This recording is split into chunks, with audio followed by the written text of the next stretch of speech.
முதலாவது எல்லா பெண்களுக்கும் விசேஷ வாழ்த்துக்களை நான் கூறுகிறேன். நீங்கள் எல்லாம் எப்போவுமே ரொம்ப ஸ்பெஷல். ஆண்டவருக்கும் நீங்கள் எப்போவுமே ரொம்ப ஸ்பெஷல். ஒரு ஹல்லேலூயா சொல்லலாமா?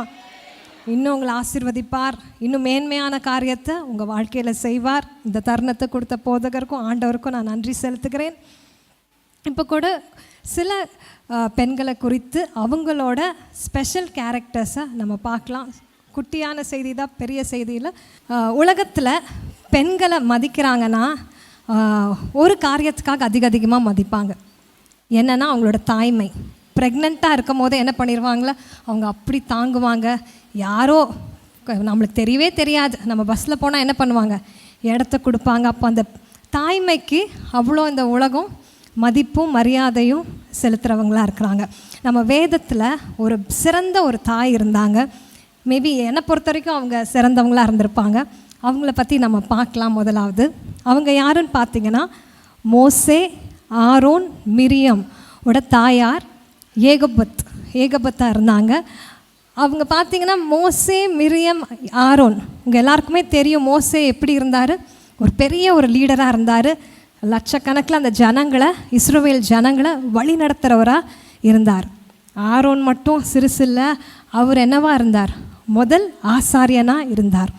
மிரியாமை பார்த்திங்கன்னா, இந்த காலத்துலேயே பாரதி ஆண்டி எவ்வளோ சொன்னாங்க, பெண்கள் எப்படி ஒடுக்கப்படுறோம், பெண்களுக்கு ரைட்ஸே இல்லாமல் இருக்குது, கொடுத்தாலும் இல்லாமல் தான் இருக்குது சில இடத்துல.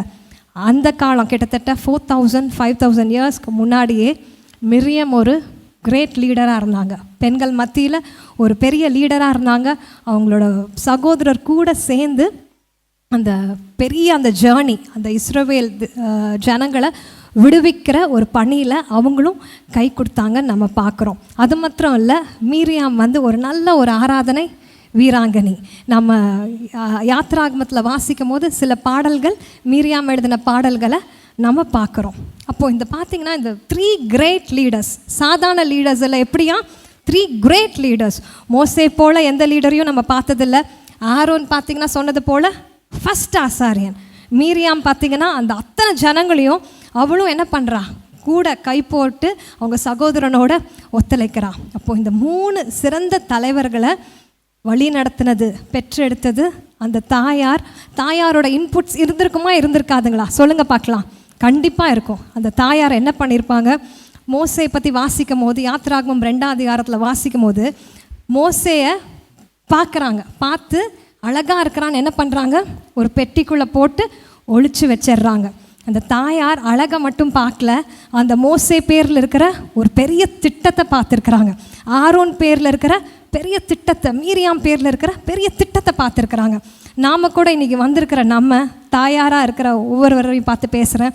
நம்ம பிள்ளைகளோட திட்டத்தை பார்க்கணும். ஆண்டவர் அவங்களுக்கு எவ்வளோ பெரிய ஃப்யூச்சரை வச்சுருக்குறாங்க, பிள்ளைகளோட ஃப்யூச்சரை பார்க்கணும். அந்த ஒரு விஷன் உள்ளவங்களாக இருந்திருக்கணும். ஒரு வேளை மோசையோட தாயாருக்கு அந்த நாளில் அப்படி ஒரு திட்டம், ஒரு எதுவுமே இல்லாமல் இருந்ததுன்னா என்ன பண்ணியிருந்திருப்பாங்க, பார்வோனுக்கு பயந்துட்டு குழந்தைய கொடுத்துருப்பாங்க. மோசையே இல்லாமல் போயிருக்கோம். மோசே இவ்வளோ பெரிய ஒரு லீடராக வந்திருக்க முடியாமல் போயிருக்கோம்.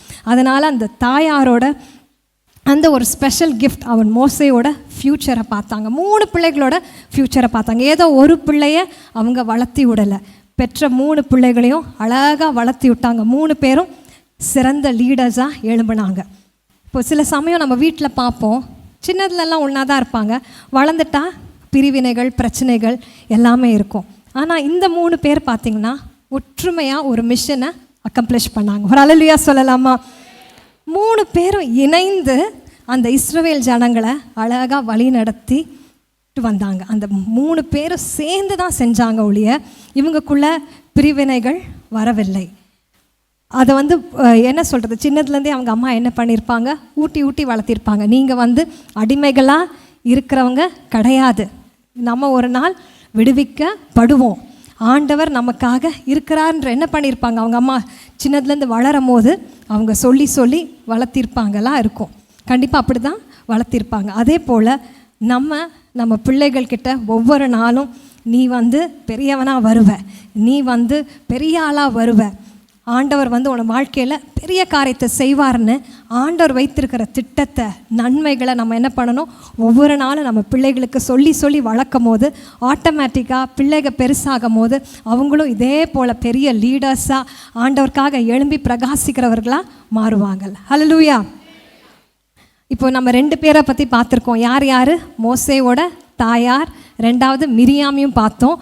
மிரியாம் வந்து அந்த காலத்தில் அமைதியாக இருந்திருக்கலாம், எல்லா ஆண்கள் தான் செய்யணும், நம்ம ஏன் செய்யணும், அமைதியாக இருந்திருக்கலாம். ஆனால் அவங்க அமைதியாக இல்லை, அவங்க சகோதரர்களோட இணைந்து செய்தார்கள். 3வது ஆண்டி சொன்னது போல் தெபோராலை பற்றி பார்க்கணுன்னா, தெபோரால் அந்த காலத்தில் பார்த்திங்கன்னா ஒரு புரட்சி பெண்ணாக இருந்தாங்க. Very strong. அவங்க பேசின வார்த்தைகள்லாம் அவ்வளோ ஸ்ட்ராங்காக இருக்குது. அவங்க தீர்க்கதரிசியாகவும் இருந்தாங்க. இந்த கிராமத்தெல்லாம் ரட்சிக்க, பாலா கடந்த இடத்தெல்லாம் அவங்க ரட்சிக்க, மீட்க அந்த காலத்தில் தெபோரால ஆண்டவர் எடுத்து பயன்படுத்தினார். எல்லாருக்கும் தெரியும் நினைக்கிறேன். அந்த டைமில் சிசேரியா வந்து இவங்களை மேற்கொள்கிறதுக்கு வராங்க. அப்போது தெபோரால் வந்து பாராக்னா அவரும் ஒரு கமாண்டர், சோல்ஜர்ஸ் எல்லாம் இருப்பாங்க, அவரும் ஒரு கமாண்டர். அவரை கூப்பிட்டு என்ன சொல்கிறாங்க, நீ போய் அவங்கக்கிட்ட போய் யுத்தம் பண்ணு அப்படின்னு தெபோரால் சொல்கிறாங்க. அதுக்கு பாராக் சொல்கிற பதிலை நம்ம வாசிக்கலாம். நியாயாதிபதிகள் 4:8-9. கூட வந்தால் போவேன், என்னோடு கூட வராவிட்டால் நான் போக மாட்டேன் என்றான். அப்போ பாராக் என்ன சொல்கிறாரு, நீ என்னோடு கூட வந்தால் போவே, வராவிட்டால் நான் போக மாட்டேன் என்றான். இது படித்தா நம்மளுக்கு கொஞ்சம் சிரிப்பா இல்லையா? நம்ம எல்லாம் என்ன பண்ணுவோம், நம்ம பெண்கள்லாம் நம்ம என்ன பண்ணுவோம், ஆண்கள் இல்லை அப்பா இல்லை அண்ணா இல்லை நம்ம ஹஸ்பண்ட் யாராக இருந்தால் அவங்கக்கிட்ட தான் நம்ம இப்படி பேசுவோம், நீங்கள் எங்கள் கூட வரணும், நான் தனியாக போக மாட்டேன்னு நம்ம தான் பேசுவோம் அப்படி. ஆனால் இந்த இடத்துல பார்த்தீங்கன்னா பாராக்கு என்ன பண்ணுறாரு, தெபோரால் கிட்ட நீ என் கூட வான்னு சொல்கிறாங்க. அப்போது அடுத்த வசனத்தையும் வாசிக்கலாம், 9வது வசனத்தையும். அதற்கு அவள், நான் உன்னோட கூட நிச்சயமாய் வருவேன், ஆனாலும் நீ போகிற பிரயாணத்தில் உண்டாகிற மேன்மை உனக்கு கிடையாது. கர்த்தர் சிசேராவை ஒரு ஸ்திரீயின் கையில் ஒப்புக் கொடுப்பார் என்று சொல்லி தெபோரால் எழும்பி பாராக்கோடு கூட கேதேசுக்கு போனாள். ஓகே, இந்த வசனத்தை படிக்கும் போது மேபி பாராக்குக்கு என்ன இருந்திருக்கும், ஒரு சந்தேகம் கூட இருந்திருக்கலாம். இவங்க சொல்கிறத நம்பி நம்ம போகிறதா? தெபோரால் தீர்க்க தரிசனமாகவே சொல்லிட்டாங்க, போனால் நம்மளுக்கு தான் வெற்றின்னு சொல்லிட்டாங்க. ஆனாலும் என்ன பண்ணுறாரு, நீங்கள் வந்தால் தான் போவேன். மேபி அவர் மனசில் யோசிச்சிருக்கலாம், இந்த ஸ்திரீ சொல்கிறத கேட்டுட்டு நம்ம போகிறதான்னு. அதுக்கு தான் தெபோரால் என்ன சொல்கிறாங்க, நீ வந்து சிசேரியாவை கொல்ல மாட்ட, சிசேரியாவை யார் கையில் ஆண்டவர் ஒப்படைப்பார், ஒரு பெண் கையில் தான் ஒப்படைப்பார். சில சமயம் நம்ம வாழ்க்கையிலையும் சொன்னது போல் நம்மளை வந்து ஒரு பெண்ணாக இருக்கிறோம் அப்படின்னு சில பேர் டினை பண்ணுவாங்க. பெண்ணா, இவங்க ஒரு லீடரா, இல்லை இவங்களுக்கு இந்த வேலை கொடுக்கணுமா, அந்த மாதிரி சில காரியங்கள் நம்ம வாழ்க்கையிலையும் வரும்.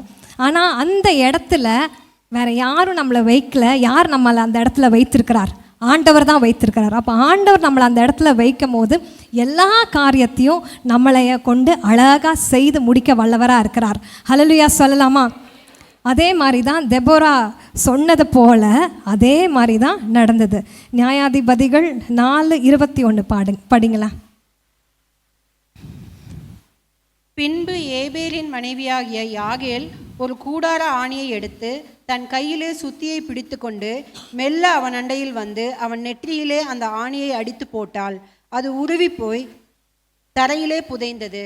அப்பொழுது ஆயாசமாய் தூங்கின அவன் செத்து போனான். பார்த்தீங்கன்னா அவன் போட்டிருக்கிற இடத்துல சிசேரியா வந்து யாகேலோட கூடாரத்துக்கு வந்து ஒளிஞ்சிக்கலான்னு வருவார். யாகேல் என்ன பண்ணுவா, வாங்க வாங்க உட்காருங்க, கொடுக்குறக்கு பால் எல்லாம் கொடுத்து, சரி நீங்கள் படுங்க, உங்களை நான் போத்தி வச்சிட்றேன், யார் கண்ணிலையும் நீங்கள் படமாட்டீங்கன்னு சொல்லிட்டு எதிரி கையில் கிடச்ச உடனே யாகேல் போல தான் நம்மளும் இருக்கணும். யாகேல் என்ன பண்ணுறா, நல்ல ஒரு ஆணி எடுத்து கொண்டுறா. படிக்கும் போதே நான் யோசித்து பார்ப்பேன், எவ்வளோ ஒரு தைரியம் இந்த யாகேலுக்குள்ளே இருந்திருக்குது. ஏன்னா அது ஆண்டவர் வந்து அப்படி தான் திட்டம் பண்ணியிருக்கிறார். ஆண்டவரோட பிளான் அதுதான். அதே போல் நம்ம வாழ்க்கையில் ஆண்டவரோட திட்டம் பிளான் பெரிதாக இருக்கும் போது நம்மளுக்கு ஒரு வேலை செய்கிறதுக்கு பலன் இல்லாமல் இருக்கலாம், பயமாக இருக்கலாம், அதுக்குரிய குவாலிட்டிஸ் இல்லாமல் இருக்கலாம். ஆனால் ஆண்டவர் நம்ம லைஃப்பில் ஒரு திட்டம் வைத்திருந்தா அதை அழகாக செய்து முடிக்க வல்லவராக இருக்கிறார். ஹல்லேலூயா.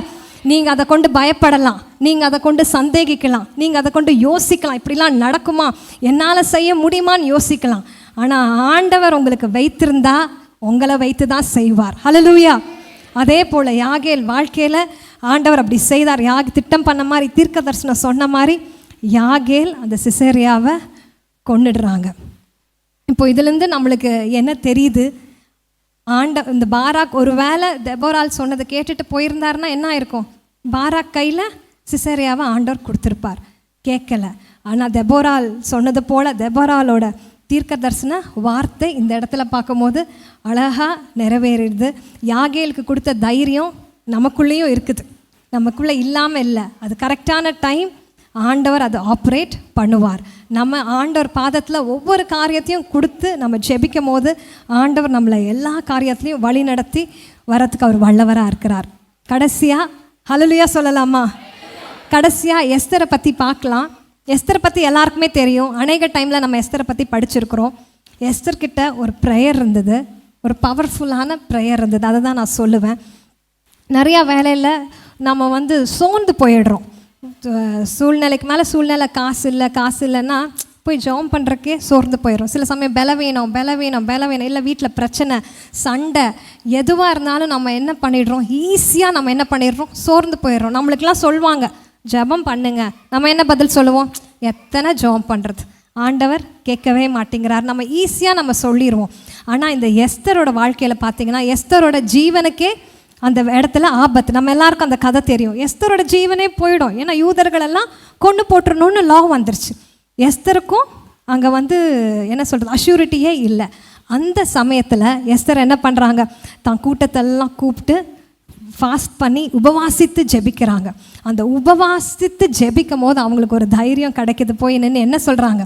நான் செத்தாலும் சாகிறேன்னு போய் ராஜா முன்னாடி நின்னாங்க. அவங்க காரியம் வாய்க்கப்பட்டது. பெண்கள் நம்மளுக்கு ஆண்டவர் அந்த ஒரு நல்ல மன்றாட்டு திறமை கொடுத்துருக்கிறார். அண்ணால் எடுத்துக்கோங்க. அண்ணால் எப்படியோ ஆண்டவர்கிட்ட மன்றாடி பிள்ளைய பெற்றுக்கொண்டான். அதே போல் அநேக உதாரணங்கள் உங்களுக்கு சொல்ல முடியும். நம்மக்கிட்ட அந்த ஒரு ஸ்பெஷல் அந்த ஒரு கிரேஸ் ஆண்டவர் கொடுத்துருக்கிறார். மன்றாட்டு ஜெபத்தை நம்மளுக்கு ஆண்டவர் கொடுத்துருக்கிறார். நம்ம பிள்ளைகளுக்காக நம்ம தான் திறப்பின் வாசலில் நிற்கணும், நம்ம தான் ஜெபிக்கணும். நம்ம ஜெபிக்க எஸ்தருக்கு ஆண்டவர் ஒரு பெரிய விடுதலை, அவங்க ஜனங்களுக்கே ஒரு பெரிய விடுதலை கொடுத்த போது நம்ம ஜெபிக்கும் போது நம்ம சந்ததி மாத்திரம் இல்லை, அடுத்த சந்ததி எல்லா சந்ததியும் ஆண்டவர் ஆசீர்வதிக்க வல்லவராக இருக்கிறார். ஒரு ஹல்லேலூயா சொல்லலாமா?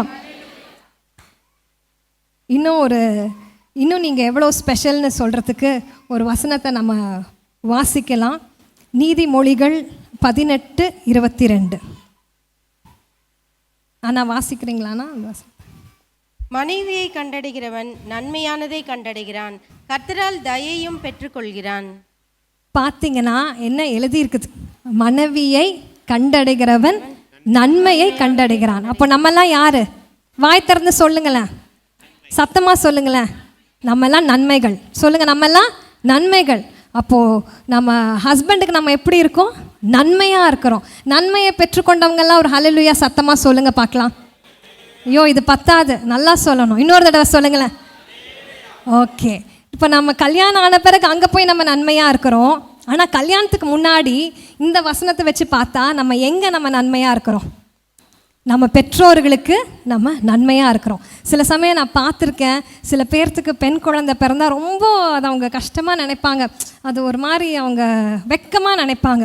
ஆண் குழந்தை இல்லையே அப்படின்னு நினைப்பாங்க. வேதத்தில் அழகாக எழுதியிருக்குது, நம்மெல்லாம் என்னவாக இருக்கிறோம்? நன்மைகளாக இருக்கிறோம். கல்யாணம் ஆன பிறகு அங்கே கல்யாணத்துக்கு முன்னாடி நம்ம வீட்டில் நம்ம பெற்றோர்களுக்கு நம்ம நன்மையாக இருக்கிறோம். பிள்ளைகள், பெண் பிள்ளை வைத்திருக்கிறவங்க நீங்கள் எல்லாம் ஆசீர்வதிக்கப்பட்டவர்கள். அந்த நன்மை உங்களுக்கு ரெட்டிப்பாக உங்கள் வீட்டில் இருக்கிறோம். ஹல்லேலூயா சொல்லலாமா?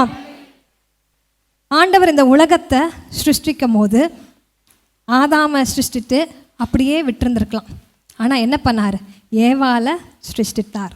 சிருஷ்டித்த பிறகு தான் அந்த ஒரு கம்ப்ளீட் கிரியேஷனுக்கே ஒரு கம்ப்ளீட் ஆச்சு. அவரோட எல்லா சிருஷ்டிப்பும் அப்போ தான் கம்ப்ளீட் ஆச்சு. அதுக்கப்புறம் தான் என்ன பண்ணுறார்? ஆண்டவர் போய் ரெஸ்ட்டே எடுக்கிறார். அப்போது நம்மளை அவ்வளோ ஸ்பெஷலாக ஆண்டவர் நம்மளை க்ரியேட் பண்ணி வச்சுருக்கிறார். மேபி சாத்தான் அந்த ஏவாளை வைத்து பாவத்தை உள்ளே கொண்டு வந்திருக்கலாம். ஆனால் அதுக்கும் ஆண்டவர் ஒரு பதிலடி கொடுத்தார். என்ன பண்ணார்? மேரி மூலமாக இரட்சகரே அவர் வயிற்றிலிருந்து வந்து இந்த சகல உலகத்தையும் ரட்சிக்க அவரே மேரி வயிற்றில் பிறந்தார். அப்போ அதில் நம்ம வந்து என்ன அறிஞ்சுக்கணுன்னா, மேபி நம்ம மூலமாக ஏவாள் மூலயமா பாவம் வந்தாலும் அதே ஒரு பெண் மூலமாக ஆண்டவர் நம்மளுக்கு ரட்சிப்பும் கொடுத்துருக்கிறார். அதே போல் ஆண்டவர் உயிர்த்தெழுந்த போது யார்கிட்ட போய் தரிசனமானார்? முதல்ல மேரி மகதலேனாள் மரியாள் அவங்கக்கிட்ட தான் தரிசனமானார். அப்போ ஆண்டவர் பார்வையில் நம்ம வந்து என்றைக்குமே நம்ம எப்போவுமே ஸ்பெஷலாக இருக்கிறோம். அதை மறந்துடாதீங்க. இன்னொரு வசனம் ஹஸ்பண்ட்ஸ்க்கு, புருஷன்மார்களுக்காக ஒரு வசனம் நான் படிக்கிறேன். நீதிமொழிகள் 12:4. குணசாலியான ஸ்திரீ தன் புருஷனுக்கு கிரீடமாக இருக்கிறாள். எல்லாரும் சேர்ந்து சொல்லலாமா? குணசாலியான ஸ்திரீ தன் புருஷனுக்கு கிரீடமாக இருக்கிறாள். இப்போ நம்ம வீட்டில் நம்ம ஃபேமிலியில் யார் தலை? நம்ம புருஷன்மார்க தான் தலை, புருஷன் தான் தலை. ஆனால் ஆண்டவர் என்ன எழுதி வச்சிருக்கிறாரு? அந்த தலைக்கே நம்ம தான் எப்படி இருக்கிறோமா? கிரீடமாக இருக்கிறோமா. அதனால் இந்த கிரீடத்துக்கு என்னன்னு போய் பார்த்தா, கிரீடம்னா அந்த க்ரௌன் என்ன குறிக்குதுன்னா ஹை ஸ்டேட்டஸ், டிக்னிட்டி, ரெஸ்பெக்ட். அந்த கிரீடம் அணிகிறவங்களுக்கு ஒரு தனி ஸ்டேட்டஸ் இருக்குது, ஒரு மரியாதை இருக்குது, தனியாக ஒரு டிக்னிட்டி இருக்குது. ரொம்ப சுலபமாக ஒரு எக்ஸாம்பிள் சொல்லணுன்னா, இப்போது கல்யாணம் ஆகாத பசங்களை, சின்ன வாலிப பசங்களெல்லாம் நம்ம எப்படி பேசுவோம்? வா போ அப்படின்னு தான் பேசுவோம். அதே இது அவங்களுக்கு கல்யாணம் ஆயிடுச்சுன்னா ஆட்டோமேட்டிக்காக நம்மளே என்ன பண்ணுறோம்? வாங்க போங்கன்னு நம்மளே ஆட்டோமேட்டிக்காக நம்ம ஒரு ரெஸ்பெக்ட் கொடுக்குறோம். அதனால் ஹஸ்பண்ட்ஸுக்கு இன்றைக்கி நான் சொல்கிறேன், உங்கள் ஒய்ஃப் வந்து உங்களுக்கு கிரீடமாக இருக்கிறாங்க. அவங்க மூலயமா உங்களுக்கு ஒரு ஹை ஸ்டேட்டஸ் கிடச்சிருக்குது, ஒரு டிக்னிட்டி கிடச்சிருக்குது, ஒரு ரெஸ்பெக்ட் கிடச்சிருக்குது. நீங்கள் ஒரு நல்ல ஒரு மனைவியை கண்டடைந்திருந்தீங்கன்னா நீங்கள் வந்து ஒரு நன்மையை ஆண்டவர் பாதத்துலேருந்து பெற்றிருக்கிறீங்க. ஹல்லேலூயா சொல்லலாமா? இன்னொரு இடத்துல என்ன இருக்குதுன்னா, குணசாலியான ஸ்திரீயை கண்டுபிடிப்பவன் யார்? அவர் விலை முத்துக்களை பார்க்கிலும் விலையேற பெற்றதாக இருக்கிறது. இதெல்லாம் ஆண்டவர் நம்மளை பற்றி அழகாக எழுதி வச்சிருக்கிறார். இவ்வளோ நேரம் நம்ம அநேக வசனத்தை பார்த்தோம், அநேக கேரக்டர்ஸை பார்த்தோம். நம்ம வாழ்க்கையில் கூட நம்ம தெபோராளை போல் எழும்பணும். இந்த இடத்துல தெபோராள் போல் நம்ம எழும்பணும்னா கண்டிப்பாக இந்த கோவை புதூரை நம்ம சீக்கிரமாக நம்ம சுகந்தரிக்க முடியுமா முடியாதுங்களாங்க? அந்த வசனத்தெல்லாம் படித்து பார்த்தா அவ்வளோ பாலாக கிடந்த இடத்துல தெபோராள் எழும்பி அந்த ஜனங்க மத்தியில் ஒரு எழுப்புதல், அந்த ஜனங்களுக்கு ஒரு விடுதலை வாங்கி தர முடியும், ஒரு வெற்றியை வாங்கி தர முடியும்னா உங்களாலையும் என்னாலையும் முடியுங்களா? கண்டிப்பாக முடியும். ஆண்டவர் அந்த ஆற்றலை நமக்குள்ளே வைத்திருக்கிறார். நம்ம எல்லாம் சேர்ந்து செயல்படும் போது ஆண்டவர் காரியத்தை வாய்க்க பண்ணுவார். அதே போல் எஸ்தரை போல் நம்ம ஜெபிக்கிறவங்களாக இருந்தோம்னா நம்மளுக்கு மட்டும் இல்லை, நம்ம குடும்பம், நம்ம சபை, நம்ம அடுத்த சந்ததிக்கும் நம்ம ஆசீர்வாதத்தை கொண்டு வரவர்களாக இருப்போம். அதே போல் மோசையோட தாயாரை போல் நம்ம பிள்ளைகளோட தரிசனத்தை நம்ம கண்டுபிடிச்சி நம்மளை வழி நடத்தினோம்னா நம்ம அடுத்த சந்ததியை எழுப்புறவர்களாக இருப்போம். இந்த கால சூழ்நிலையில் கண்டிப்பாக அடுத்த சந்ததியாரை நம்ம எழுப்ப வேண்டிய கட்டாயத்தில் இருக்கிறோம். ஏதோ நம்ம மட்டும் நம்ம ஆண்டவர்கிட்ட இருந்து எல்லா காரியத்தையும் செஞ்சுட்டு போகாதபடிக்கு அடுத்த சந்ததியாரை நம்ம எழுப்பணும். இப்போ நான் நிற்கிறேன்னா அடுத்தது இன்னொரு ஆள் வந்து இந்த இடத்துல நிற்கணும். ஒரு ஆள் வர்ஷிப் நடத்துகிறாங்கன்னா அடுத்த வர்ஷிப் லீடர் வரணும். ஒரு ஆள் பெண்கள் மீட்டிங் நடத்துகிறாங்கன்னா அடுத்தது எழும்பணும். அநேக எழும்பி இந்த சபைகளை தூண்களாக அவங்க மாறணும்னு சொல்லி நம்ம ஜெபிக்கலாம். இம்மட்டும் ஆண்டவர் நம்ம வாழ்க்கையில் பெரிய காரியத்தை செய்தார், இனியும் நம்ம வாழ்க்கையில் பெரிய காரியத்தை செய்வார். நம்மளும் எழும்பி ஆண்டவருக்காக பிரகாசிப்போம். தேங்க்யூ. ஆமென்.